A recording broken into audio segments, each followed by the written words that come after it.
Hi friend, I am professor Narayan नीले from भाग्य वेद academy.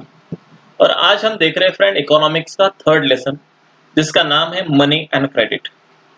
देखो फ्रेंड, मैंने कल ही पार्ट फर्स्ट में आपको बताया था मनी का मतलब क्या था और क्रेडिट का मतलब क्या था। अब उसका ही हम पार्ट सेकंड आज हम देख रहे हैं। इकोनॉमिक्स का चैप्टर है। इकोनॉमिक्स मतलब पैसा, और मनी और क्रेडिट पैसों से ही रिलेटेड वर्ड है। It is a class 10 social study का चैप्टर है फ्रेंड। चलो देखते हैं उसको लाइन बाय लाइन कैसे। हाँ, तो हम टॉपिक सेकंड देख रहे हैं, क्रेडिट टर्म्स एंड टाइप्स। चलो फ्रेंड, यदि हमको कुछ क्रेडिट करना है, मतलब हमारा क्रेडिट के कुछ टर्म्स होते हैं, वैसे कंडीशंस होती है, और कौन कौन से टाइप है क्रेडिट के, चलो देखते हैं लाइन बाय लाइन। हम डिटेल उसका स्टडी करेंगे। चलो, as per the Reserve Bank of India. देखो फ्रेंड, ये जो रिजर्व बैंक ऑफ इंडिया है ना, ये भारत का सबसे head of the office of the banks, मतलब सारे बैंक्स काम करते हैं तो under the Reserve Bank of India काम करते हैं। मतलब सारे रूल्स एंड रेगुलेशन जो बनाती है बैंक रिगार्डिंग, वो रिजर्व बैंक बनाती है, और फिर उससे सारे बैंक्स उसको फॉलो करती है। Banks hold about 15% of their deposit as as the cash to arrange for daily withdrawal by the depositor. चलो कुछ वर्ड्स है फ्रेंड यहाँ पे, ये आपको समझ में नहीं आएंगे, मैं आपको बता देता हूँ। सबसे पहले मुझे बताओ, मैं बैंक में जा रहा हूँ और मेरा अकाउंट है बैंक में, तो मैं कौन हो गया? तो मैं वहां पे अकाउंट मेंबर हुआ। दूसरी बात, डिपॉजिटर, मतलब यदि मैंने वहां पे कुछ पैसे डाले बैंक में, मतलब मेरे पास एक्सेस मनी थे। देखो फ्रेंड, आदमी काम के तो पैसे नहीं बैंक में डालेगा। हाँ, जो एक्सेस मनी मेरे पास है वो मैं बैंक में क्या करूंगा, घर पे पड़े से बेटर है बैंक में रहने दूं, ताकि मुझे इंटरेस्ट भी मिलेगा, क्योंकि घर में पड़े रहने से मुझे इंटरेस्ट नहीं मिलेगा। दैट्स व्हाई मैं क्या करूंगा, मेरे पास समझो अभी 4 लाख रुपए पड़े हुए हैं, मैं बैंक में गया और डिपॉजिट करके आया, तो मैं क्या हो गया, डिपॉजिटर हो गया।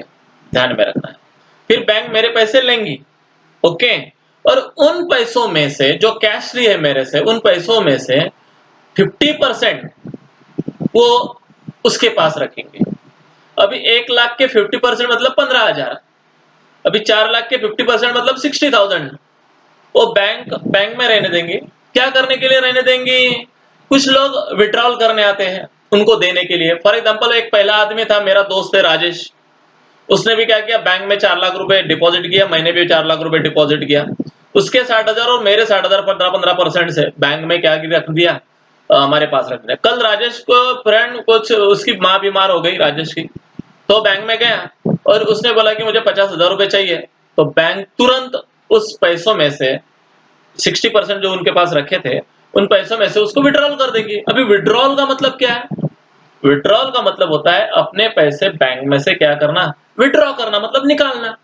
उसी को बोलते हैं विड्रॉवल। तो लोगों को पैसे रिटर्न देने के लिए, विड्रॉल करने के लिए बैंक कुछ अमाउंट बैंक में रखती है, और कुछ अमाउंट, बाकी की सारी अमाउंट, मतलब कितनी परसेंट अमाउंट, अभी 85% अमाउंट वो लोन को दे देती। अभी लोन सेशन देखो, बैंक में कितने सेशन होते हैं, तो कुछ लोन सेशन को दे देंगी और बोलेंगी कि ये तुम लोन के लिए यूज कर डालो। मतलब किसी आदमी और गया, समझो अभी मैं था, देखो मैंने आपको एक एग्जांपल बताया, मैं था, मैंने 4 लाख रुपए डिपॉजिट किए, मेरा दोस्त राजेश था, उसने भी 4 लाख रुपए डिपॉजिट किए, और एक हमारे ही राजेश के गांव का एक सोहन नाम का एक आदमी था, उसको कार लेनी थी, बराबर। वो बैंक में गया, उसने बोला मुझे कार लेनी, कम से कम मुझे 4 लाख रुपए चाहिए। तो बैंक ने क्या किया, मैंने जो पैसे जमा किए थे उसमें से, और राजेश ने पैसा जमा किए थे उसमें से, सोहन को 4 लाख रुपए दे दिए। लेकिन वो कुछ पैसे वहां पे दे दिए उन्होंने बैंक में। फिर दूसरा आदमी आया, मुझे 3 लाख रुपए चाहिए, उसको भी 3 लाख रुपए दे दिए। अब यदि ये 50% जमा नहीं किए होते बैंक में, तो क्या होता था? तो फ्रेंड, जब भी कोई विड्रॉल करने आए तो उसके पास पैसे नहीं रहते थे। दैट्स व्हाई बैंक ने, रिजर्व बैंक ने एक नॉर्म लगा दिया कि कोई भी डिपॉजिटर यदि तुम्हारे पास आता है, कितने भी पैसे डिपॉजिट करने के लिए, वो करोड़ हो, 4 लाख हो, 5 लाख हो, 50,000 हो, 20,000 हो, 10,000 हो, जो भी आदमी उसके कुवत से पैसे लाएगा बैंक में दे देगा, तो उसमें से 50% पैसा गवर्नमेंट या बैंक क्या करती है, साइड में रखती है। क्या करने के लिए? डेली विड्रॉल के लिए। मतलब कुछ लोग पैसे मांगने आते हैं तो उनको प्रॉपरली अरेंजमेंट के लिए। बाकी का सारा पैसा कहाँ जमा होता है फ्रेंड? बैंक के ही एक सेक्शन में जमा होता है, जिसका नाम है लोन सेक्शन। और फिर वहां से लोन दिया जाता है। अब आप बोलेंगे सर हमारे पैसे बैंक लोन देती है, यस बराबर। तो इस प्रकार से रिजर्व बैंक का रूल है। आपको क्वेश्चन आएगा, what is the rule of Reserve Bank regarding the deposit section. तो they hold about 15% of their deposit as a cash, उनके पास ही रखेंगी, to arrange for daily withdrawal by the depositor. मतलब जिस डिपॉजिटर ने पैसे जमा किए हैं उसको यदि कुछ लगे विड्रॉल करने हैं तो उसको वो दे सके, बराबर। यदि फॉर एग्जांपल पूरे के पैसे मैंने 4 लाख रुपए दिए, उसने 4 लाख रुपए दिए, अभी 8 लाख रुपए जमा हुए, और एक आदमी आया 8 लाख रुपए का लोन मांगने, उसको बैंक ने उसको 8 लाख रुपए दे दिए। अब कल के दिन राजू की माँ बीमार पड़ी, राजू और वहां पे गया कि मुझे 50,000 रुपए चाहिए, तो उस बैंक के पास होंगे? नहीं होंगे ना। एंड दैट्स व्हाई बैंक इस प्रकार से व्यवहार करती। समझ में आया? कितने परसेंट उसके पास रखती? 15%। ध्यान में रखना है, बिल्कुल ये क्वेश्चन हमको एमसीक्यू में आएगा। ओके, और क्यों रखती ऐसा यदि क्वेश्चन आया तो क्यों रखती?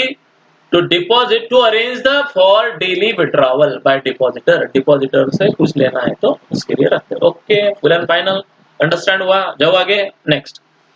A major portion of the remaining deposit is used by the bank to give a loans to people। और माइनर पोर्शन बैंक के पास रहता है और मेजर पोर्शन बैंक रखती है, बराबर। बैंक में तो इससे है, एक मेजर पोर्शन एक माइनर पोर्शन। जो भी अमाउंट किसी ने जमा की उसमें से 50% मेजर पोर्शन माइनर पोर्शन में जाता है और मेजर पोर्शन में बाकी का 85% जाता है। मेजर पोर्शन क्यों बोलते हैं उसको?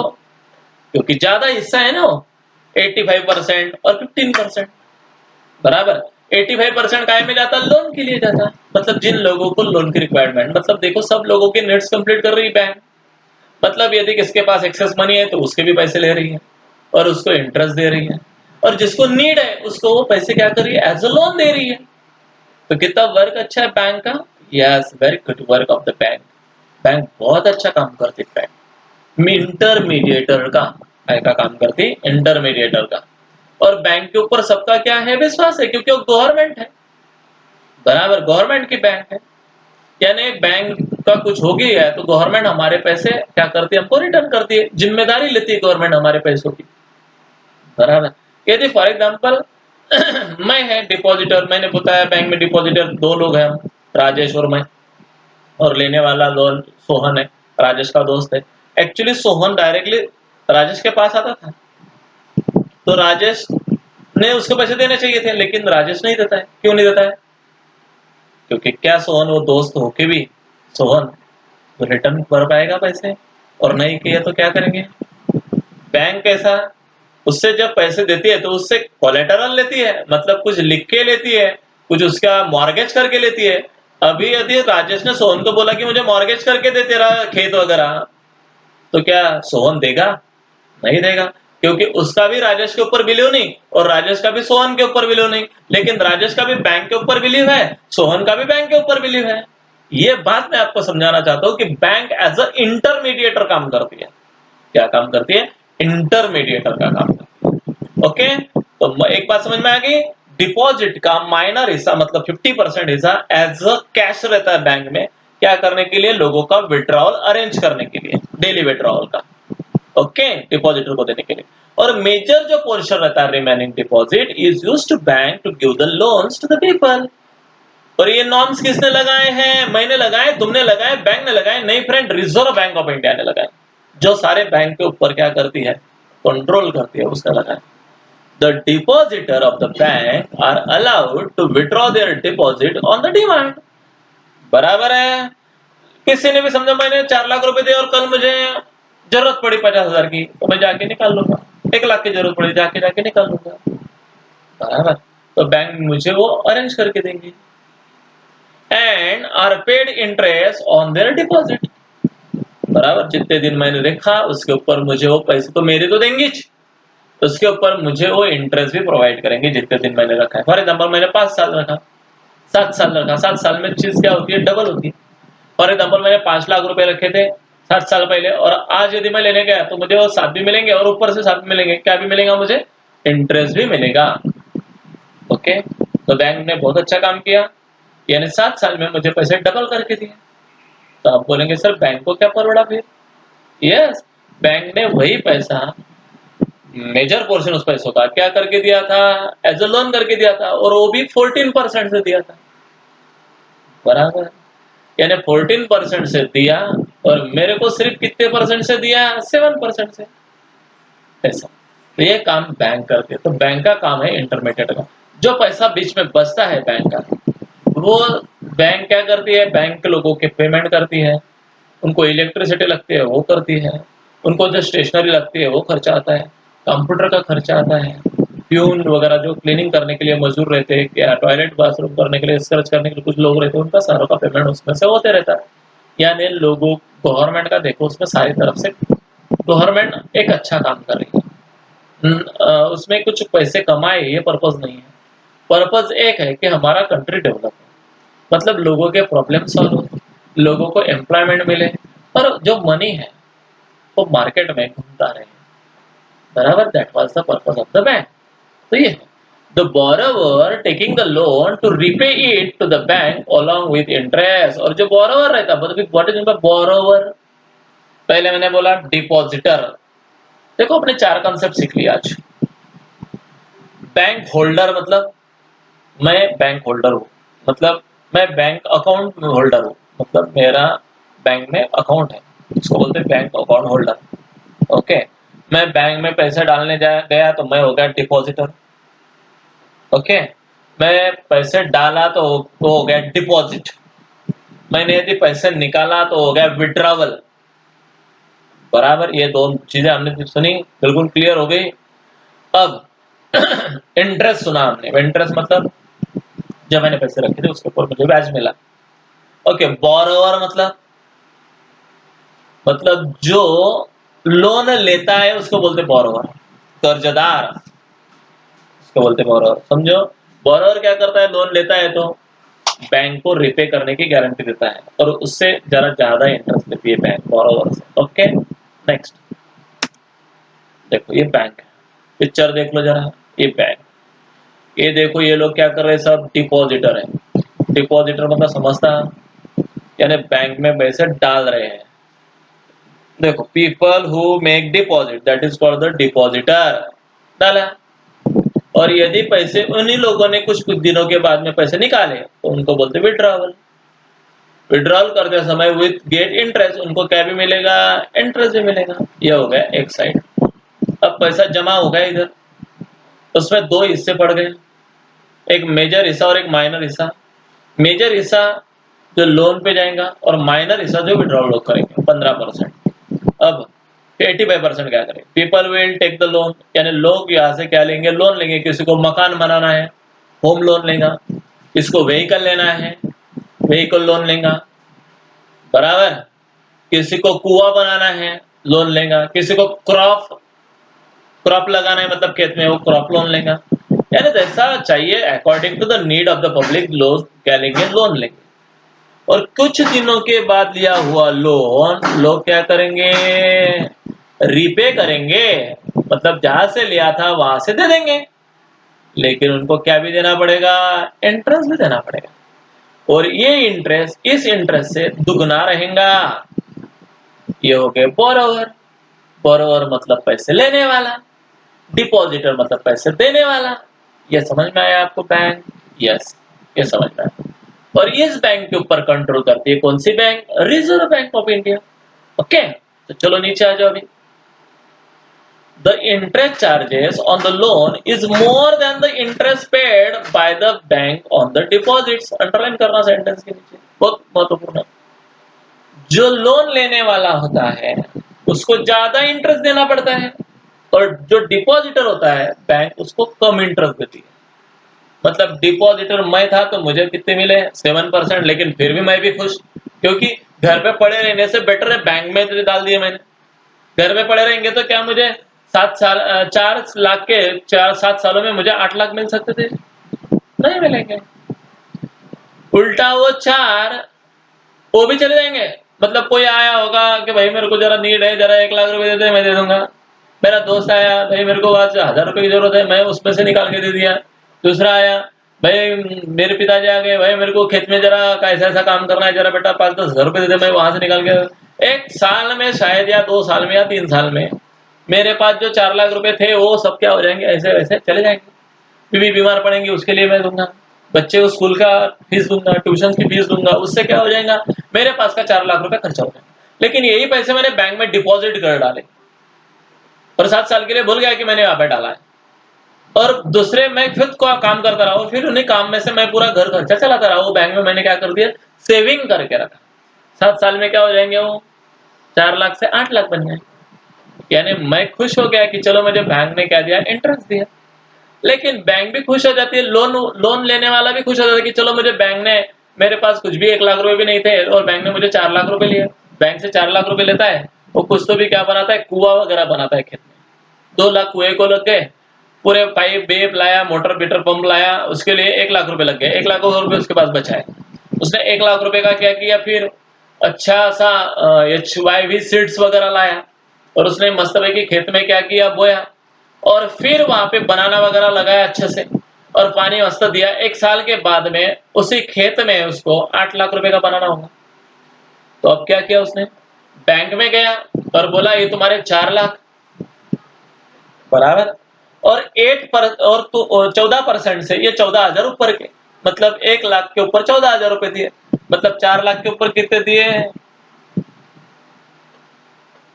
अभी 14 चौक बराबर, यानी 56 या 52 कुछ तो भी होगा। मैं इतना मैथ्स में अच्छा नहीं हूँ, तो उसने कुछ तो भी ये पैसा उसको दे दिया और बाकी के पैसे रह गए। अभी नेक्स्ट ईयर से उसको फॉरएवर लोन लेने की जरूरत पड़ेगी क्या, नहीं, अभी उसके पास पैसा है। अभी उसका कुआं भी बन गया, उसका क्या भी हो गया, ट्यूबवेल भी बन गया, सॉरी मोटर पंप भी बन गया, उसका पाइप वगैरह भी डाल दिया उसने, और उसका खेत भी अच्छा हो गया, पानी भी फॉरएवर लग गया। अभी नेक्स्ट साल से उसको लोन लेने की जरूरत नहीं। फिर नेक्स्ट साल में फिर भी उसने क्या किया, लोन लिया। क्यों, उसने मस्त भाई की मकान बना लिया।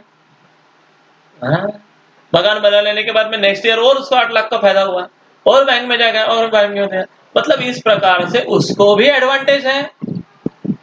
यानी देखो, बैंक में दोनों लोग खुश रहते हैं, एक डिपॉजिटर भी खुश रहता और लोन टेकर भी खुश रहता, बराबर। फॉर एग्जाम्पल, एक आदमी ने 1 लाख रुपए बैंक से लोन लिया या 2 लाख रुपए लोन लिया और छोटा हाथी गाड़ी वगैरह परचेस किया, 5 लाख में लिया समझो, छोटा हाथी परचेस किया, 2 सालों में उसका, 3 सालों में उसकी पूरी गाड़ी क्या हो जाती है, वो वहां पे बराबर EMI पड़ता है, EMI मतलब हफ्ते, बराबर, और उसके 5 लाख कम से कम 3 सालों में क्या कर देता है, रिपे कर देता है। बाद में उसके पास वो छोटा हाथी रह जाता है, मतलब वो क्या हो गया, उसका एडवांटेज हो गया, और ऊपर से 3 साल घर भी चला, और ऊपर से गाड़ी वाला लोग करके बुला रहे थे, यानी मालिक हो गया एक गाड़ी का, यानी गाड़ी भी अभी उसकी होगी फॉरएवर। अभी इस प्रकार से बैंक से लोन लेना कोई बुरी बात नहीं है। बहुत सारे लोग ऐसे कहते हैं कि बैंक से लोन लेना है ना सबसे बुरी बात है, तो नहीं, मेरे हिसाब से सबसे अच्छी बात है। जो टैलेंटेड पर्सन होगा, जिसको पता होगा, नॉलेज होगा, वही पर्सन बैंक में से क्या लेता है, लोन लेता है, फॉर द बेटरमेंट, उसके बेटरमेंट के लिए। चलो, इस प्रकार से deposit, the difference between the interest or the charges on the loan and the interest paid on the depositor is the bank's income or profit. Bank किसको प्रॉफिट बोलती है, किसको इनकम बोलेंगे। यानी फॉर एग्जांपल इमेजिनेशन कीजिए, मैंने 1 लाख रुपए bank में डाले, तो कितने परसेंट से डाले, 7% से डाले, और बैंक ने वो पैसे दूसरों को दे दिए एज 14% से, यानी 14 लाख रुपए, 1,14,000 रुपए वो किससे लेंगी, लोन टेकर से लेंगे, और मुझे कितने देंगे, 1,07,000 देंगे, यानी 7,000 उसको, एक आदमी से, एक डिपॉजिटर से इतना एडवांटेज हुआ।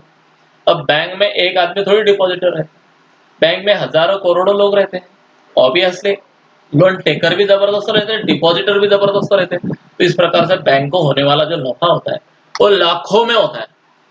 तो ये हो गया उस बैंक का इनकम और प्रॉफिट। आपको क्वेश्चन आता है, what is the work of bank, depositor and borrower, explain with the examples. तो मैंने जैसे एग्जांपल्स दिया आपको, तो टोटल उसी प्रकार से आपको क्या करना है, एक्सप्रेस करना है। समझ में आया। और ऐसा ही बोला जाएगा, what is the banks profit, describe, तो आपको ये सब देना पड़ेगा, बराबर। समझ में आया। मतलब डिपॉजिटर ने किया हुआ डिपॉजिट और लोन टेकर ने किया हुआ, बोरोवर ने लिया हुआ लोन, इसका इंटरेस्ट और इसके इंटरेस्ट में जो डिफरेंस बचेगा वो रहेगा बैंक्स इनकम और प्रॉफिट। ओके, जाओ आगे, next. The loan given by the bank is also referred as a credit, बराबर। बैंक ने मुझे लोन दिया, समझो एक आदमी ने लोन लिया, तो उसको क्या क्या है, उसका क्रेडिट है ना उसका, वो क्रेडिट है, बराबर। यानी बैंक के पास उसने उसको 4 लाख रुपए दिए, मतलब क्रेडिट किया हुआ है उसको, क्योंकि इतना क्रेडिट उस आदमी का है लोन लेने लायक, तो उसको बोलते credit. Okay, the idea behind self help group. अब ये हो गया बैंक, बैंक छोड़ दो अभी बैंक का, अभी आ जाओ सेल्फ हेल्प ग्रुप। अब कुछ लोग क्या करते, तुमने भी तुम्हारे गांव में सुना होगा या देखा होगा, कुछ महिला ग्रुप रहता है, महिला बचत ग्रुप, गट, सुना होगा आपने। वो क्या कहती है, 10-15 महिलाएं एक जगह पे आती है, सब महिलाएं क्या जमा करती है, कुछ ना कुछ एक ईएमआई जमा करती है रोज, सॉरी रोज नहीं, हर महीने में, हर महीने में एक एक महिला 2-2 हजार रुपए जमा करती है। अब 2-2 हजार जमा करती, 20 महिला है समझो ग्रुप में, 2-2 हजार रुपए हर महिला ने जमा किए, तो एक साल में उसके पास कितने पैसे हो जाएंगे, एक महीने में कितने पैसे हो जाएंगे, 20,000। 20 महिलाएं 2-2 हजार जमा किए, 40,000 रुपए हो गए। अब 40,000 क्या करेंगे, किसको बोलेंगे, बोलेंगे किसको लोन चाहिए इसमें से, एक औरत बोलेंगे यार मुझे चाहिए, तो वो 40,000 उसको दे देंगे, लेकिन बोलेंगे कि अभी इसके ऊपर आपको रेट इंटरेस्ट देना पड़ेगा, तो बोलेंगे हाँ दे दूंगी। यानी 40,000 वो ले रही है, और उसके ऊपर 10% इंटरेस्ट लगा दिया। अब 10% यानी 20% लगा दिया समझो, बराबर। यानी समझो तुमको क्या करना है, 40 लेके गई है, तुझे 50 देना है, तो क्या करेंगे नेक्स्ट महीने में या 2-4 महीनों में लेके आएंगे पैसे, और 40 के 50-60 जमा कर देंगे। अभी 40 क्या करेंगे औरतें, सब 60 जमा किए उसने, तो अभी डिवाइड बाय 20 कर डालेंगे, और एक बार ऐसे ही पैसे जमा करके, इसको बोलते हैं सेल्फ हेल्प ग्रुप। यानी एक आदमी के पास पैसे नहीं रहते, तो इस प्रकार से पैसे जमा करना और ले लेना, जिसको नीड है उसकी नीड भी कंप्लीट हो जाती, और बाकी के पास एक्सेस है तो उसको इसका इंटरेस्ट भी मिल जाता, खत्म किस्सा। ये भी एक बैंक वैसा ही है, लेकिन इसके ऊपर गवर्नमेंट का कंट्रोल नहीं होता, ध्यान में रखना है। वो गट चलाने वाला कैसा है ये भी महत्वपूर्ण है। यदि गट चलाने वाला जो आदमी है, यदि वो फ्रॉड निकला और पैसे लेके चला भाग गया, तो जाऊंगा तो कराम, बच गए तुम्हारे 12। इसलिए लोग सेल्फ हेल्प ग्रुप पे जितना भरोसा नहीं करते, उतना ग्रुप काय के ऊपर भरोसा करते, काय के ऊपर, गवर्नमेंट के ऊपर भरोसा करते, बैंक के ऊपर भरोसा करते। Okay, the idea behind the self help group is to organise the rural people. इसके बिहाइंड एक ही आइडिया है कि चलो विलेज के कुछ लोगों को क्या किया जाए, इकट्ठा किया जाए, इनटू सेल्फ हेल्प ग्रुप बनाया जाए, कलेक्ट देयर सेविंग, उन सारों के पैसे जमा किया जाए मेंबर लोगों के, and can take the small loan from the group and itself to the meet to their own needs. और इस प्रकार से उससे लोन मिलेगा, उससे जो पैसा मिलेगा और जो लेगा उसको उसके नीड्स भी कंप्लीट हो जाएंगी, और बाकी के लोगों को इंटरेस्ट भी मिल जाएगा। अब इमेजिनेशन करो, मैं आपको बताता समझो, एक एक औरत ने, अभी 50 औरतें हैं समझो विलेज में, एक एक औरतें ने क्या जमा किए, 20-20 2-2 हजार रुपए जमा किए, 50 औरतों के पास 1 लाख रुपए हो गए, बराबर। तो अभी हो गए, तो अभी एक औरत आई, भाई मेरे आज लड़का पढ़ रहा है या एजुकेशन के लिए मुझे 1 लाख रुपए चाहिए, तो 1 लाख रुपए उसे दे देंगे, लेकिन बोलेंगे कि तुमको अभी 20% से आपको पैसे देना है, यानी अगले साल आपको 1 लाख नहीं देना है, 1,20,000 रुपए देना है। तो बोलेंगे ठीक है दे देंगे, तो उसको दे दिए।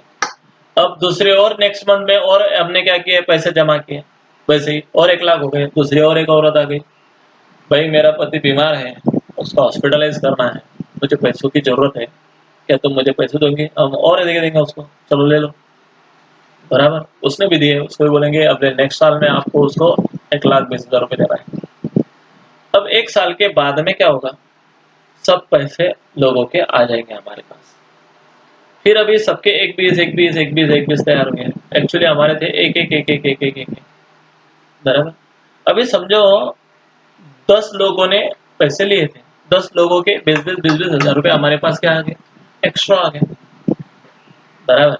कितने लोगों के, 10 लोगों के, 10-20 कितने हो गए फ्रेंड, 2 लाख रुपए हो गए। अब 2 लाख डिवाइडेड इंटू 50 महिलाओं को में, वो भी दे देंगे, और उनके पैसे खुद के जो 1-1 लाख, जो 2-2 हजार रुपए वो भी। यानी इस प्रकार से एक बल्कि पेमेंट लोगों को भी मिल जाएगा, दूसरा ऑर्गेनाइज भी रहेंगे लोग, तीसरा लोगों के प्रॉब्लम में क्या हो जाएंगे सॉल्व, बैंक में जाने की भी क्या नहीं पड़ेगी, जरूरत नहीं पड़ेगी। समझ में आया। और लेकिन बैंक में जाने के बाद में बहुत सारे प्रॉब्लम है। बैंक में कैसा है, वो अकाउंट ओपन करना पड़ता, उसके बाद में बहुत सारे डॉक्यूमेंट जमा करने पड़ते हैं। तीसरी बात, वहाँ पे कुछ क्रेडिट करना पड़ता, मॉर्गेज वगैरह करना पड़ता। यहाँ पे कैसा कुछ भी मॉर्गेज वगैरह करने की जरूरत नहीं है, डायरेक्टली लेके जा सकते हो विदाउट एनी डॉक्यूमेंटेशन। यहाँ पे कोई भी डॉक्यूमेंटेशन नहीं। विलेज पीपल पहले से ही तो डॉक्यूमेंटेशन को डरते हैं, क्योंकि उनको पता नहीं होता है what is mean by documentation, बराबर। और उनका बैंक के ऊपर बिलीव भी नहीं रहता, क्योंकि उनको लम्बा पता नहीं, बैंक वालों को लोग पहचानते नहीं, इधर कैसा आदमी पहचानने वाला है।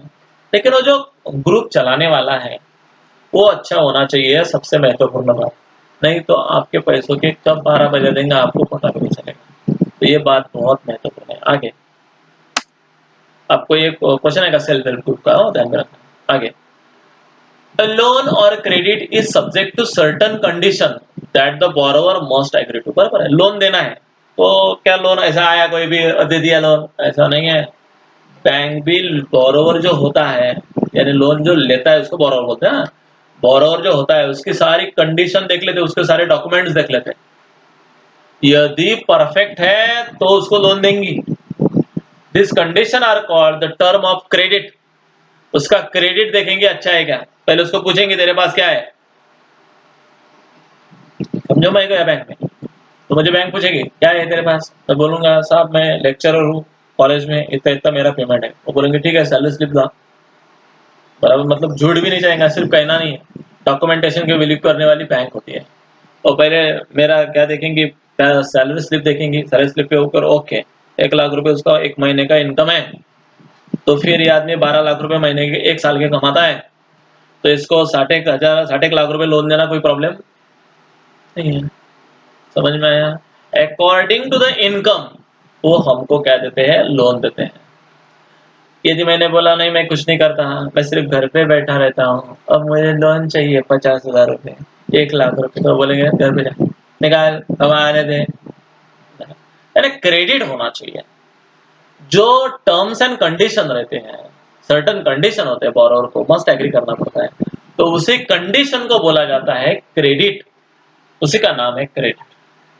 ओके, चलो देखते हैं क्या क्या है, क्या क्या आता टर्म्स एंड कंडीशन में। स्पेसिफाइड रेट ऑफ इंटरेस्ट, उसको पहले बोलेंगे कि ये रेट ऑफ इंटरेस्ट होगा। दूसरा, security against loan to recover the money, सबसे पहली बात। उससे क्या बोलेंगे, सिक्योरिटी क्या करेंगे तू अगेंस्ट द लोन। लोन में तेरे को 60 लाख रुपए देता, लेकिन 1 कोटी का कुछ तो भी तो हमारे पास क्या रख, सिक्योर रख। मतलब तेरे पास यदि खेत है 1 कोटी का, तो तू मेरे पास वो गिरवी कर, मतलब मॉर्गेज करके दे, खेत तो ये तेरे पास ही रख, सिर्फ कागज पत्र मेरे पास दे, मॉर्गेज करके दे मुझे। मॉर्गेज मतलब समझता क्या आपको, गहान खत मतलब समझता आपको, मतलब उन्होंने मेरे पास वो क्या करा, गिरवी रखा, बराबर। जब वो मेरे 60 लाख रुपए देगा तब मैं उसे वो डॉक्यूमेंटेशन दे दूंगा। यदि उसने पैसे पे किए तो मुझे उसके कैलेटरल की कोई जरूरत नहीं है, उसकी क्रेडिट की कोई जरूरत नहीं है।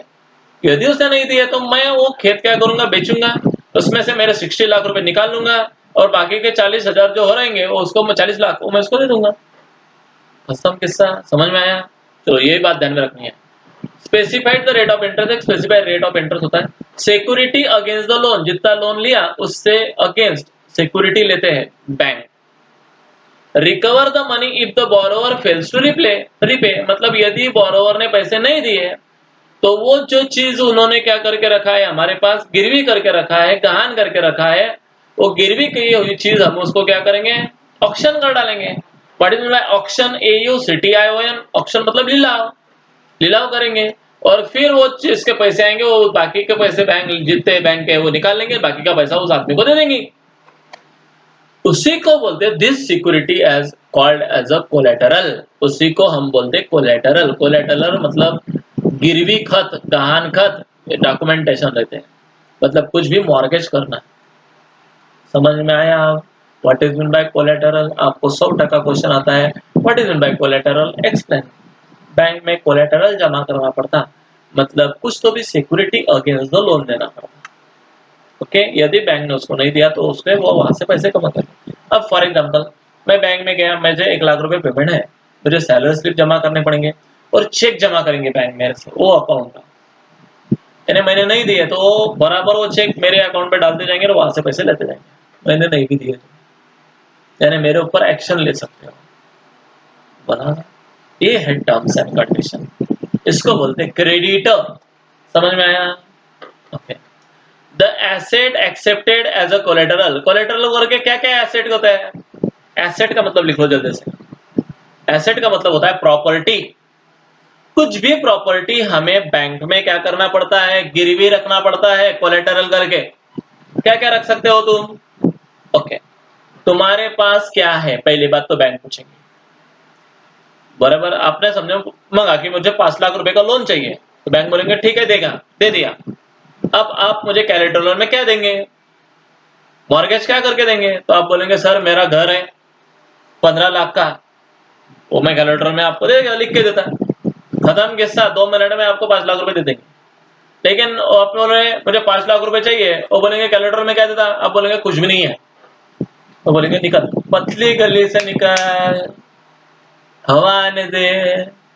ये बात में तो या तुमने बोला कि नहीं मुझे मकान बनाना है, लेकिन मेरे पास तो कुछ नहीं, लेकिन जो लैंड है जहां पे मैं मकान बना, वो जमीन मेरे नाम पे है और वो जमीन 20 लाख की है, तो बोलेंगे 5 लाख रुपए लोन लेके जा। 20 लाख लेके जा लगे तो, 15 लाख लेके जा लगे तो, क्यों? क्योंकि 20 लाख की है। यदि आपने बोला 10 लाख की है, तो बोलेंगे 15 लाख लेके जा। नहीं, आपने उसने बोला यदि 20 लाख की है, सॉरी 10 लाख की जमीन है, तो बोलेगा ज्यादा से ज्यादा 10 लाख की है ना, तो मैं 6 लाख आपको क्या दूंगा? लोन दूंगा। 60% एज द कोलेटरल कोई भी हमें लोन देता है। अब क्या बोला मैंने, ध्यान में रखा, 60% कोलेटरल से। मतलब कोलेटरल यदि मेरे पास मैं गहन खत कर रहा हूँ 1 करोड़ का है, तो मुझे 60 लाख मिलेगा। 1 लाख का है तो मुझे 60,000 मिलेंगे, बराबर।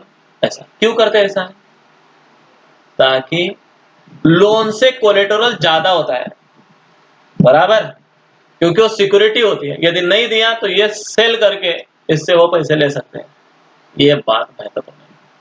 The asset accept as a collateral as a land, क्या क्या देते हैं? तो लैंड जमीन जमा करनी पड़ती है वहां पे, नहीं तो कुछ प्रॉपर्टी होंगी हमारे पास पे, वो जमा करनी पड़ती है, या व्हीकल होंगी तो व्हीकल जमा करनी पड़ती है, या लाइव स्टॉक। लाइव स्टॉक मतलब गैया भैंसा जोड़ी है हमारे पास, वो भी हम कर सकते हैं, दे सकते हैं। या स्टैंडिंग क्रॉप्स, मतलब क्रॉप लोन लेते ना, तो गवर्नमेंट पूछता क्या लगाया, अपन बोलते बनाना, तो 1 एकड़ में बनाना लगा दिया, क्योंकि गवर्नमेंट फिर उसका कैलकुलेशन कर डालता कि 1 एकड़ बनाना में उनको ज्यादा से ज्यादा 2 लाख रुपए इनकम होगा, तो फिर 1 लाख रुपए अपन को लोन देने के लिए तैयार रहती है ऑन द क्रॉप, उस क्रॉप के ऊपर। ऐसा ये इसको। एंड बैंक डिपॉजिट, या पैसे है तुम्हारे बैंक में, समझो तुम्हारे यदि 50 लाख रुपए बैंक में है ऑलरेडी पड़े हुए, डिपॉजिट किया, तो आप उसमें से 40 लाख रुपए बिंदास क्या कर सकते हो? दे सकते हो। ये बात, ये आता कोलेटरल। आपको क्वेश्चन आएगा give the example of collateral, क्या क्या कर सकते हो? तो land, property, vehicles, live stock, standing crop और bank deposit. Borrower need to submit certain documents. Okay, loan लेने के लिए डॉक्यूमेंट लगते हैं, बराबर। विदाउट डॉक्यूमेंट तो कोई भी आपको लोन नहीं देगा। क्या क्या लगता है? पहली बात, आईडी लगता है तुम्हारा। आईडी मतलब आइडेंटिटी प्रूफ। क्या है अभी आईडी प्रूफ? बता सकते हो आप 1-2 एग्जांपल बताओ। पहला एग्जांपल मैं बताता, आपका आधार कार्ड आपका आईडी है, या आप किसी बैंक में या किधर तो भी काम कर रहे हैं तो वहां पे भी आपका आईडी रहता है। जैसे मैं कॉलेज में काम करता हूँ तो मेरे यहाँ पे मेरा क्या है, एक आईडी है, वो मैं दिखा सकता हूँ, बराबर, वो भी चलता है। नहीं तो रेसिडेंस प्रूफ दिखाना पड़ता है। अभी रेसिडेंस प्रूफ मतलब क्या? हमारा इलेक्ट्रिसिटी का बिल, बराबर। एम्प्लॉयमेंट कहाँ पे है? तो मेरा जहाँ पे मैं एम्प्लॉयमेंट होगा वो आपका मुझे ऑर्डर दिए होंगे, वो ऑर्डर में दिखा सकता हूँ।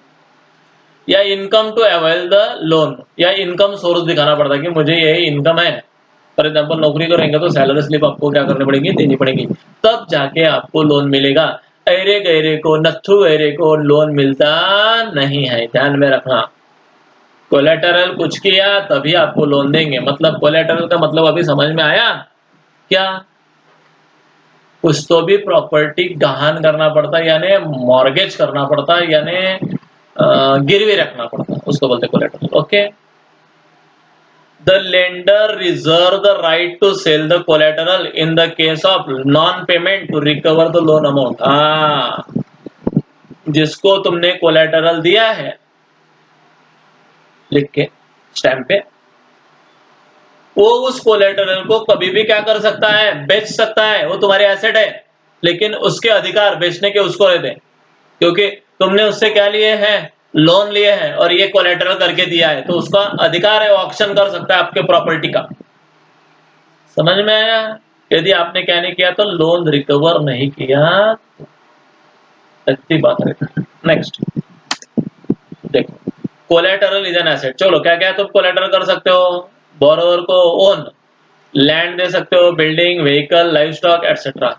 देखो गाड़ी गिरवी रख सकते हो, ट्रैक्टर गिरवी रख सकते हो, घर गिरवी रख सकते हो। Okay, uses for this guarantee to the lender until the loan is repaid. जब तक हम लोन नहीं पे करते तब तक ये कोलेटरल उसके पास रहता है।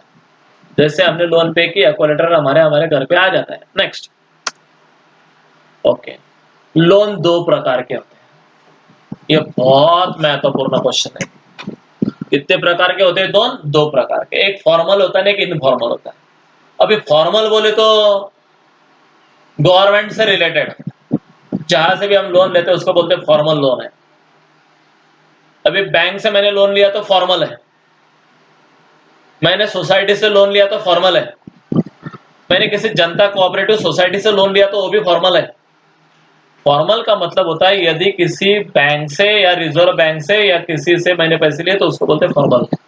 ओके, इनफॉर्मल कौन से हैं? इनफॉर्मल मतलब ऐरा गैरा नत्थु गैरा फ्रेंड दोस्त, मैं उसके पास गया और उससे कुछ पैसे मैंने उसने लिए बोरो करके लेके आया विदाउट कैलेटरल, उसको बोलते हैं इनफॉर्मल।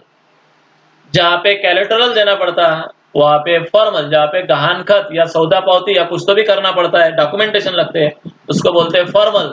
जहाँ पे डॉक्यूमेंटेशन नहीं लगते उसको बोलते हैं इनफॉर्मल। लिख लो, ये क्वेश्चन आपको 100% 5 मार्क के लिए आने वाला है। What is the difference between formal credit and informal credit? The difference, जो सोर्सेज ऑफ क्रेडिट, पैसा तुम कहाँ से ले सकते हो? तो बैंक से ले सकते हो, ट्रेडर्स किसी बिजनेसमैन से ले सकते हो, कोऑपरेटिव सोसाइटी से ले सकते हो, लैंडलॉर्ड आदमी है कोई रिच, उससे ले सकते हो, मनी लेंडर यानी साहूकार है उससे पैसे ले सकते हो, या रिलेटिव्स या फ्रेंड्स है उससे भी तुम पैसे ले सकते हो। आपको एक क्वेश्चन आएगा, write down the different sources of credits. Credit हमें कहाँ से मिलता है, कुछ सोर्सेज बताओ। तो ये सारे सोर्सेज के आप नाम बता दीजिए, 5 मार्क का क्वेश्चन आएगा। उसको डिटेलली एक्सप्लेन करना थोड़ा थोड़ा, बैंक का मतलब क्या है, ट्रेडर का मतलब क्या है, ऐसा। ओके, और दूसरा क्वेश्चन आएगा, what is the difference between formal and informal credit? Okay, दोनों समझ में आ गए बिल्कुल? अभी नो प्रॉब्लम। चलो बताते जाओ अभी इसमें का फॉर्मल कौन सा है, इनफॉर्मल कौन सा है। चलो, bank formal, trader informal, cooperative formal, landlords informal, money lenders informal, relative friends informal. यानी सिर्फ फॉर्मल सिर्फ एक है, एक कोऑपरेटिव सोसाइटीज और एक बैंक। ओके, जहां पे डॉक्यूमेंटेशन लगता है। Okay, next. चलो, अभी दो प्रकार के क्रेडिट है, फॉर्मल क्रेडिट और informal credit. Formal credit, it is generally available with the bank, ये बैंक में रहता, या cooperative. They charge lesser rates of interest, लेकिन इनसे लोन लेना बहुत अच्छी बात होती है। फॉर्मल से, बैंक से लोन लेना बहुत अच्छी बात।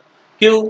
क्योंकि हमारे से कोलेटरल लेता है और हमें बराबर पैसे देता है। लोन रेट ऑफ इंटरेस्ट भी फिक्स रहता है, कोई चेंजिंग नहीं होता है, बराबर। रिजर्व बैंक के अंडर होता है, दैट्स वाई कोई हमें चीट नहीं कर सकता। दूसरी बात, प्रॉपर डॉक्यूमेंटेशन होते हैं रहते हैं, यानी कोई हमारे घर पे आके हमारी कच्ची नहीं पकड़ सकता, बराबर। नॉर्म्स है बैंक्स के सर, वो अच्छी सर्विस देते हैं, सुपरवाइज करते हैं functioning the formal source of loan. तो इस प्रकार से हमें अंडर द आरबीआई हमें लोन देते हैं, और रेट ऑफ इंटरेस्ट क्या रहता है, कम रहता है। यही बात यदि आप इनफॉर्मल से लेने जाओ तो कुछ एडवांटेज है, कुछ डिसएडवांटेज है। यहाँ पे डॉक्यूमेंटेशन जीरो है, कुछ भी डॉक्यूमेंटेशन नहीं लगेंगे, कैलेटरल भी नहीं लगेगा, लेकिन इसका rate of interest tremendous high रहेगा। और यदि आपने नहीं दिया तो डायरेक्टली आपकी खेती वगैरह कुछ भी परचेस कर सकता है डायरेक्टली, या आपको साल साल में महीने महीने में आएगा, गच्ची भी पकड़ लेंगे, इतने पैसे दे उतने पैसे दे, ऐसा भी हो सकता है। ये बैंक में नहीं होता, ये यहाँ पे होता है। Informal lender include the money lender, trader, employees, relatives और friends etcetera. They charge much higher interest on loan, इनका जो रेट ऑफ इंटरेस्ट होता है वो बहुत ज्यादा रहता है, बराबर। इनका होता है 14%, यानी साल का, यानी 1 लाख लिए तो 14,000 रुपए देना पड़ता है। और इनका होता है 10% महीने का, मतलब 1 लाख रुपए ले तो महीने में 10,000 रुपए उसको देना पड़ता है। समझ में आया? यानी साल का कितना हो गया? 1,20,000, यानी 1 लाख लिए थे और 1,20,000 लोन हो गया, इंटरेस्ट हो गया, यानी 2,20,000 रुपए देना है, या नहीं दिया तो ऊपर से भटके। यानी रेट ऑफ इंटरेस्ट इधर ज्यादा है, इधर बहुत ही क्या है, कम है।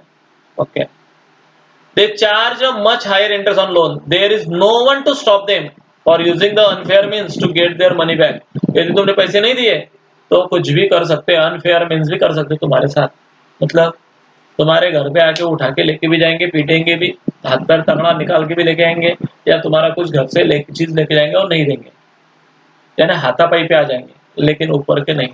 ऊपर के आप लोग लीगली नोटिस देंगे कि भाई तुम्हारा हफ्ता ये ईएमआई आया नहीं है, कृपया ईएमआई के बंदोबस्त करें। लगे तो ज्यादा से ज्यादा, सिर्फ ज्यादा से ज्यादा 200 रुपये 300 रुपये आपको फाइन लगेगा, लेकिन लीगली काम होगा। आपके घर में आंगन में कोई मांझन नहीं करने आएगा। ये तो साले बस डंडे लेके आ जाएंगे, उसका भाई उसकी बहन सब, यानी मारेंगे भी आपको। इस प्रकार से फ्रेंड ये लेसन अपना यहाँ पे खत्म हो जाता है। कुछ टर्म्स मैं आपको बता देता हूँ जो टर्म्स रेडी है। क्रेडिट का मैंने बता दिया। Credit means giving a money on the loan to need the person. जिस आदमी को पैसों की जरूरत है उसे लोन देना, उसको बोलते क्रेडिट। फाइनेंशियल फॉर्मल इंस्टीट्यूशन, जहाँ पे लोन अच्छे से ले सकते हो तुम। फॉर्मल इंस्टीट्यूशन कौन कौन सी है? बैंक है, कोऑपरेटिव सोसाइटी है, रीजनल रूरल बैंक है, जेडीसीसी वगैरह जैसे are the formal institution of credit. Okay, financial informal institution कौन से, तो मैंने बताया आपको, ओ फ्रेंड विनेंड। ओके, कौन कौन से? Money lender, landlords, self help group, chit fund, employer, relatives, friend, private finance company, ये सब। Okay, next commercial bank. अभी कमर्शियल बैंक मतलब क्या? जो दूसरे से डिपॉजिट लेती है और दूसरे को लोन देती है, उसको बोलते हैं कमर्शियल, क्योंकि वो पैसे पैसे चाहती है, कमर्शियल है। Commercial bank is an establishment of the safe custody of the money. यहाँ पे हमारे पैसे कैसे रहते हैं? एकदम safe. Which it pays out the customers demand order और otherwise. In the other words, institution accepted the deposit issuing the loan are called the commercial bank. उसको बोलते हैं कमर्शियल बैंक।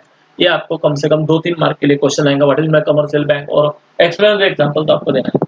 ओके, लोन किसको बोलते हैं? Loan is usually given on the specific duration of time. कोणाला समजा किसी को हमने समझो पैसे दिए और 4-5 ईयर्स में आपको ये पैसे रिटर्न करना है, उसको बोलते हैं loan. Need to be completely repaid by the specific date. उसको स्पेसिफाइड डेट में क्या करना पड़ता है? रिपे करना पड़ता है, नहीं तो कोलेटरल यानी ऑक्शन हो जाता है। कोलेटरल, अभी कोलेटरल का मैंने बताया, कौन सी भी चीज हमारी गहान करके रखना, यानी मॉर्गेज करके देना। Collateral is the security provided by the borrower. हमारी कुछ तो भी सिक्योरिटी रहती हो, बैंक को देना पड़ता है, क्योंकि बैंक बोलती तू कैसे पैसे करेगा, तो लैंड देना पड़ता है, बिल्डिंग देने पड़ती है, व्हीकल्स, उसके डॉक्यूमेंट्स देने पड़ते हैं। Okay, against the loan it can be sold in the case of non payment. ये कब बेच सकते हो उसको? यदि मैंने पेमेंट नहीं किया तो, पेमेंट किया तो नहीं। ओके, एपीएस का बंदर क्या है? एपीएस मतलब stands for average propensity to save. मतलब जो हमारे पास एक्सेस पैसे रहते हैं वो हम क्या करते रहते हैं? सेविंग करते रहते हैं, उसको बोलते हैं एपीएस। ओके, फिएट मनी का मतलब क्या होता है? State issue money which is neither legally convertible to any other thing और not fix on the value of term of any objective standard, उसको बोलते हैं फिएट मनी। यानी एक फिएट ऐसा ये नहीं रहता, क्या बोलते हैं उसको, फिक्स ऐसा रेट ऑफ इंटरेस्ट नहीं रहता, वो फिएट रहता। फिएट रहता मतलब चेंजेबल रहता। ओके, फिडुशियरी मनी मतलब क्या है? The money which is accepted on the basis of trust that issue commands of the fiduciary money. समझो मैंने किसी को बिना कुछ कलेक्टर रखते हुए कुछ पैसे मैंने क्या कर दिए, दे दिए उसको। 1 लाख रुपए मेरे दोस्त को मैंने दे दिए काम करने, जो हो गया फिडुशियरी मनी। मतलब विश्वास था, उसको दे दिए without any collateral. Okay, fix deposit मतलब क्या? यदि बैंक में मैं पैसे डालने गया और 7 साल के लिए मैंने वह पैसे डाल दिए, मतलब 7 साल तक मैं उस पैसे को क्या नहीं कर सकता? निकाल नहीं सकता, ऐसा नॉर्म्स रहता है, उसको बोलते हैं फिक्स डिपॉजिट, मतलब निकाल नहीं सकते। और जो सिर्फ डाले सेविंग में, कभी भी जाके निकाल सकते हो, उसको फिक्स डिपॉजिट नहीं बोलते। These are the deposit for the fix term varying from the frequency of few days और फ्यू ईयर्स। कुछ दिनों से लेके कुछ ईयर्स तक हम उसको क्या कर सकते हैं? Fix deposit. Okay, actual investment किसको बोलते हैं? मतलब मेरे पास 1 लाख रुपए पेमेंट है, उसमें से सिर्फ मैं 50,000 रुपए हर महीने में क्या कर रहा हूँ, लोन ले रहा हूँ या गोल्ड लेके रख रहा हूँ, तो ये हो गया actual investment. Actual amount of investment is called the actual investment, उसको बोलते हैं एक्चुअल इन्वेस्टमेंट। या मैंने 50,000 रुपए मेरे पास थे, मेरे दोस्त ने और 50 डाले, दोनों ने हमने क्या करके देखा, प्लॉट लेके रखा, बराबर। तो मेरा सिर्फ एक्चुअल इन्वेस्टमेंट कितना हुआ 50, उसका कितना हुआ 50, हम दोनों का एक्चुअल इन्वेस्टमेंट 1 लाख हुआ। समझ में आया? डिफर्ड पेमेंट मतलब क्या? Payment which are to be made in the future are known as a deferred payment. जो फ्यूचर में पेमेंट होंगे उसको बोलेंगे डिफर्ड पेमेंट। मतलब अब मुझे 1 लाख रुपए है, आगे जाके कितना भी हो सकता है, बढ़ सकता है, तो ये हो गया डिफर्ड पेमेंट। टोकन कॉइन्स किसको बोलते हैं? बैंक में इधर तुम गए पैसे लेने को और आपको कॉइन देता है कि रुको जरा ये कॉइन रुको, तो उसको बोलते हैं token coin. Token coin are the coin which value as the money is far above the value of the metal contents in, बराबर, इसको बोलते हैं token coin. Short term loan किसको बोलते हैं? जो कम पीरियड के लिए दिया जाता है, फॉर एग्जांपल 1 महीना, 2 महीना, 1 साल, 6 महीने, उसको बोलते हैं short term loan. Loan given of the short term period that is called the known as the short term loan. और लॉन्ग टर्म लोन मतलब समझो अपन ने व्हीकल वगैरह दिया तो शॉर्ट टर्म लोन मिलता है, व्हीकल परचेस किया, लेकिन होम लोन बनाया तो लॉन्ग टर्म लोन मिलता है। ओके, इस प्रकार से फ्रेंड ये लेसन यहाँ पे मेरा पार्ट 2 भी खत्म होता है, पार्ट 1 भी खत्म होता है। और इस प्रकार से यदि आपको कुछ रिगार्डिंग दिस कुछ भी प्रॉब्लम आया तो please ask me in my comment box, I will be surely solve each and every problem of you. Okay, thank you, bye, see you. और यदि अच्छा लगे वीडियो तो वहाँ पे लाइक का बटन है, जरूर दबाइए।